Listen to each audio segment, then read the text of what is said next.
सूरज की पहली किरणें गांव के खेतों पर फैलती हैं और परवेज आलम हल्की मुस्कान के साथ पगडंडी पर चलता जाता है। उसके कदमों में भरोसा है और चेहरे पर सादगी है। बच्चे उसे देखते ही तालियां बजाने लगते हैं, क्योंकि वह हमेशा उनकी मदद करता है और उन्हें प्यार से समझाता है। एक बूढ़े बाबा उसे देखकर दुआएं देते हैं और परवेज उनके पैरों के पास झुककर आशीर्वाद लेता है। परवेज खेतों में पहुंचकर झुककर मिट्टी को महसूस करता है और हर पौधे को ध्यान से देखता है। उसे अपने पिता की बातें याद आती हैं, जो कहा करते थे, बेटा हर काम दिल से करना। गांव में पानी की कमी की खबर फैलती है और लोग चिंतित नजर आते हैं। परवेज सबको देखता है और मन में संकल्प लेता है कि वह अपने गांव को इस मुसीबत से निकालकर ही दम लेगा। वह युवाओं को इकट्ठा करता है और सब मिलकर नहर की मरम्मत शुरू करते हैं। गांव वाले आकाश की ओर देखकर दुआ करते हैं और तभी पहली हल्की बूंदें गिरती हैं। सब खुश होकर नाचने लगते हैं और परवेज मुस्कुराता हुआ आसमान की ओर देखता है।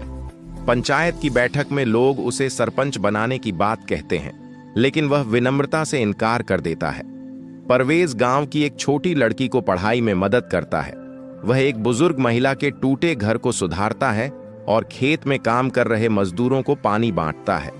एक चोर पकड़ा जाता है, लेकिन परवेज उसे डांटने के बजाय समझाता है और अपने दिल से उसे माफ कर देता है। रात को वह अकेला बैठकर अपनी मेहनत की थकान उतारता है। अगले दिन स्कूल की दीवार गिर जाती है और बच्चे उदास हो जाते हैं। पैसे की कमी की वजह से स्कूल बनना मुश्किल लगता है, लेकिन परवेज अपने कीमती सामान बेच देता है।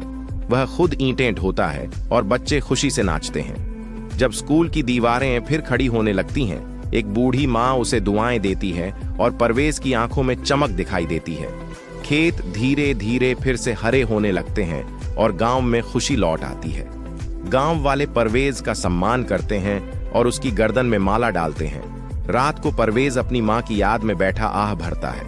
उधर अनाज की चोरी की खबर आती है और गांव वाले डर जाते हैं। परवेज रात भर चौकीदारी करता है और उसे पता चलता है कि चोरी एक भूखे परिवार ने की थी। वह उन्हें डांटने के बजाय सहानुभूति देता है और कहता है, भूख कोई अपराध नहीं, लेकिन रास्ता सही चुनना चाहिए।